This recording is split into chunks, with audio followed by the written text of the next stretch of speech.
26 Juli 2025, jalanan Kuala Lumpur bergemuruh. Ribuan rakyat Malaysia bersatu meneriakkan satu tuntutan: Anwar harus turun. Ikon reformasi yang dulu menjadi harapan rakyat kini berdiri di tepi jurang. Anwar Ibrahim, Perdana Menteri Malaysia, diguncang oleh protes, pengkhianatan, dan krisis yang mengancam kekuasaannya. Apakah ini akhir dari perjuangan panjangnya, atau hanya babak baru dalam drama politik negeri jiran? Selamat datang di Jejak Politik, tempat kita menelusuri jejak kekuasaan, intrik, dan pengkhianatan.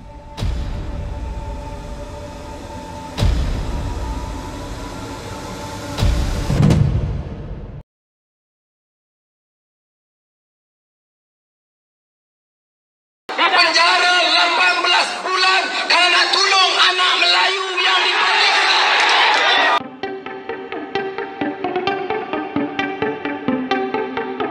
Anwar Ibrahim bukan sekadar nama dalam politik Malaysia, dia adalah simbol perjuangan. Di tahun 1998, dia memimpin gerakan reformasi, menantang rezim Mahathir Mohamad dengan teriakan keadilan dan perubahan. Tapi, perjuangannya membawa harga mahal: penjara, tuduhan, dan pengasingan politik.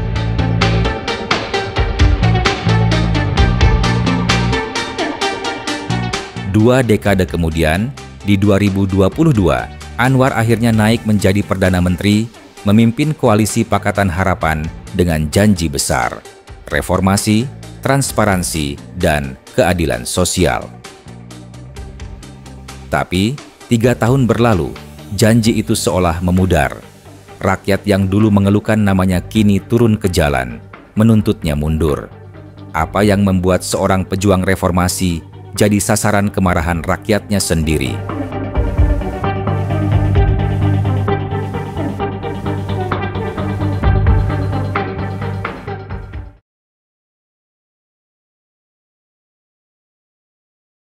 Yang salah ialah Anwar Ibrahim.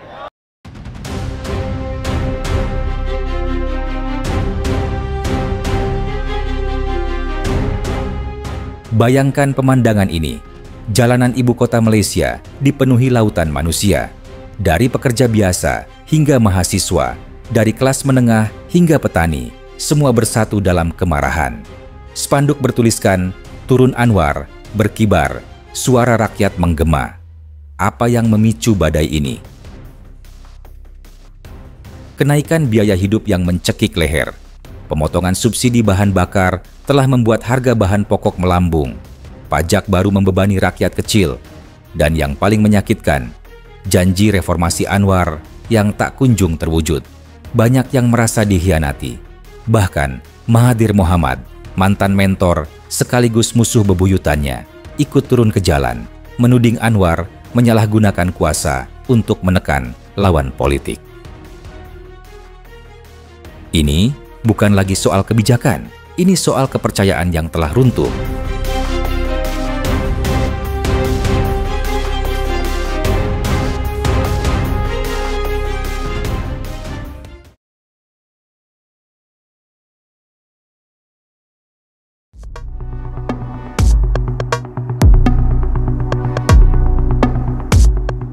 Tak ada badai yang lebih berbahaya bagi seorang pemimpin daripada pemberontakan dari dalam rumahnya sendiri.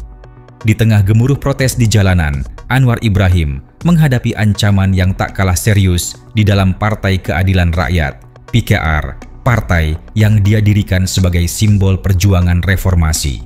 Rafizi Ramli, tokoh kunci PKR yang dulu dikenal sebagai sekutu setia, kini muncul sebagai pengkritik tajam. Dengan suara lantang, Rafizi menuntut penyiasatan menyeluruh atas pelantikan hakim-hakim atasan di Mahkamah Malaysia. Tuduhan yang dilontarkannya bak petir di siang bolong.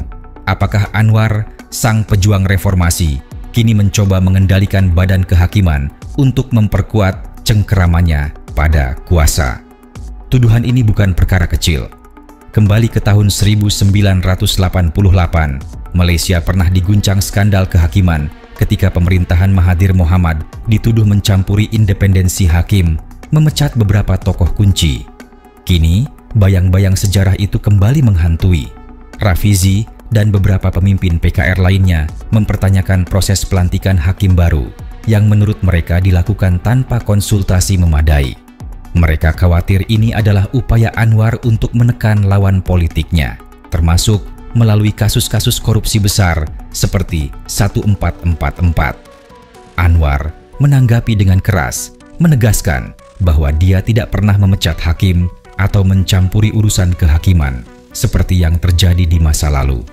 "Saya bukan Mahathir," katanya dalam sebuah pidato membara. Namun, bantahan Anwar tak cukup untuk meredam keraguan. Krisis ini bukan hanya soal tuduhan, ini soal kepercayaan. PKR yang lahir dari semangat reformasi untuk melawan korupsi dan penyalahgunaan kuasa, kini terpecah. Beberapa anggota muda PKR mulai mempertanyakan apakah Anwar masih setia pada visi awal partai. Ada yang menyebutnya pragmatisme politik, ada pula yang menyebutnya pengkhianatan. Jika sekutu terdekatnya saja mulai berbalik, bagaimana Anwar bisa mempertahankan legitimasi sebagai pemimpin reformasi? Dan yang lebih kritis, jika tuduhan ini terbukti, akankah ini menjadi noda terbesar dalam karier politiknya? Krisis ini juga menyeret Anwar ke dalam dilema moral. Di satu sisi, dia harus menjaga koalisi pemerintahannya yang rapuh, yang bergantung pada UMNO dan sekutu lainnya. Di sisi lain, setiap kompromi yang dia buat membuatnya semakin jauh dari citra reformis yang dulu mengantarkannya ke puncak. Sejarah reformasi 1998 yang dia pimpin dengan gagah berani kini seperti bayangan yang menuntut pertanggungjawaban. Apakah Anwar mampu keluar dari badai ini, ataukah PKR akan menjadi kuburan bagi mimpinya?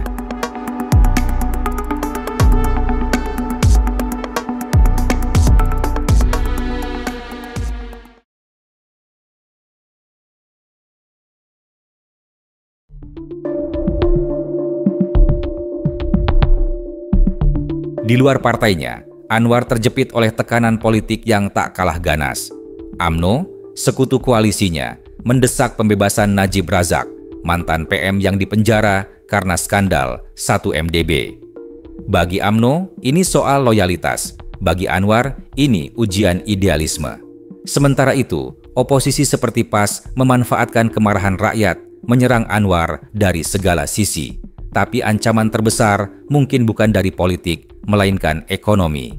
Di 2025, pertumbuhan ekonomi Malaysia merosot, inflasi melonjak, dan ancaman tarif 24% dari Amerika Serikat mengintai sektor ekspor. Bayangkan, barang-barang Malaysia, dari elektronik hingga minyak sawit, terancam di pasar global. Anwar berdiri di persimpangan yang brutal.